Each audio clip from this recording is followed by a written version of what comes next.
And welcome everybody, Hands-On Apologetics. You have entered into Virgin Most Powerful Apologetics Dojo.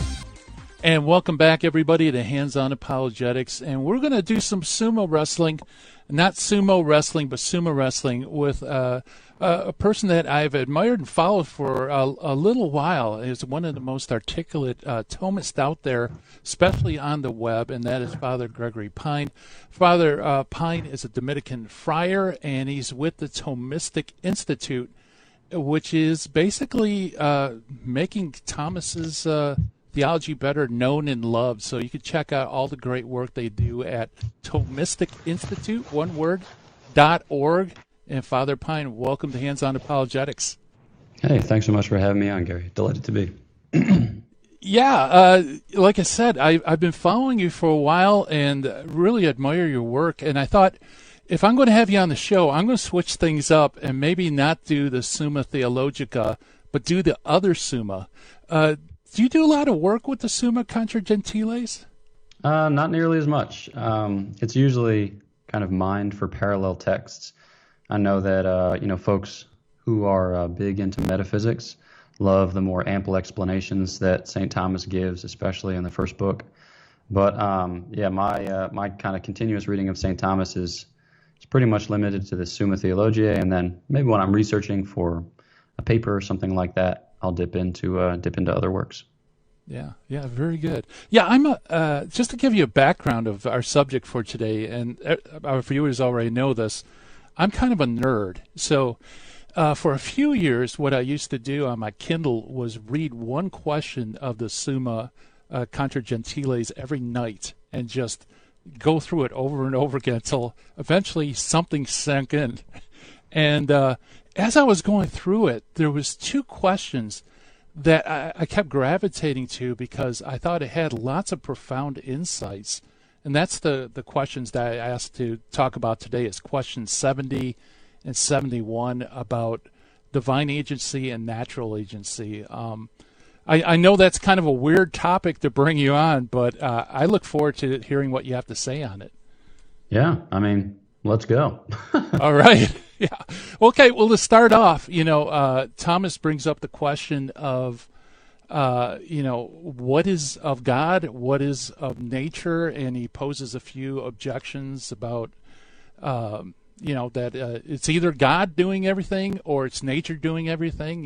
One or the other seems superfluous. Why don't you take it from there?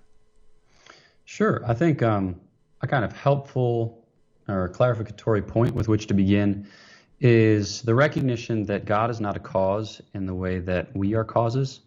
Specifically, he's not a cause in the way that creatures are causes.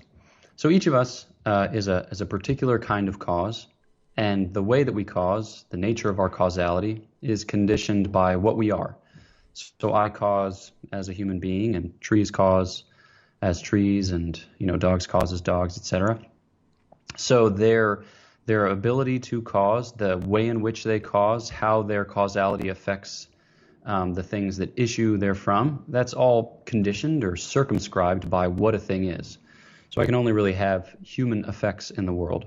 But in the case of God, God is not a being like the way in which we are beings.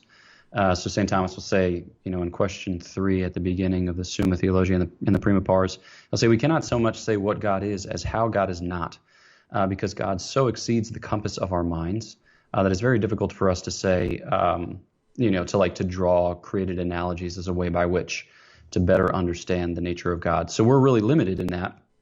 But we know is that God has revealed himself as he who is, right, in Exodus 3:14. So God is subsisting being. God exhausts all that there is of being, and as a result of which the agency which issues from his overabounding life is of a peculiar nature. And so St. Thomas will say, while we are particular causes, God is a universal cause. So we can, affect a thing in a certain way, and it will bear the mark of having been affected in a certain way. Whereas in the case of God, God causes all things to be. He sustains them in being. He imparts to them their agency, and he is able to work through them in a way that is more interior to those causes than the cause's own causality. So like in our case, we talk about free will and determinism, is kind of pitted against each other. And if God is all-knowing, and if God is all-powerful, and if God, actuates our causality, then how can we possibly be free?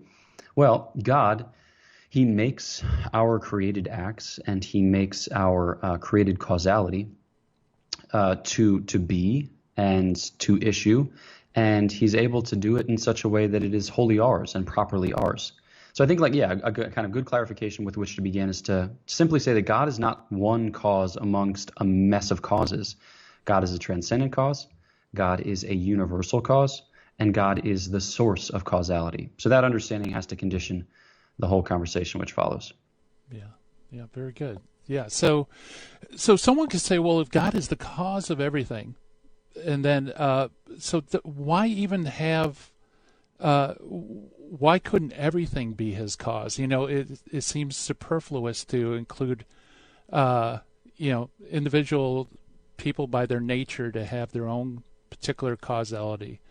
I'm thinking of in Islam with occasionalism, that basically God does, it's not the fire and the paper, or is it the heat and the paper that causes the fire? It's God's will that causes the fire. Yeah, so I think here it's helpful to situate our understanding of causality within a broader theology of creation. So what would be the sense in a God who creates so as to make for himself a bunch of blind automata? Okay, it seems kind of infantile to make for yourself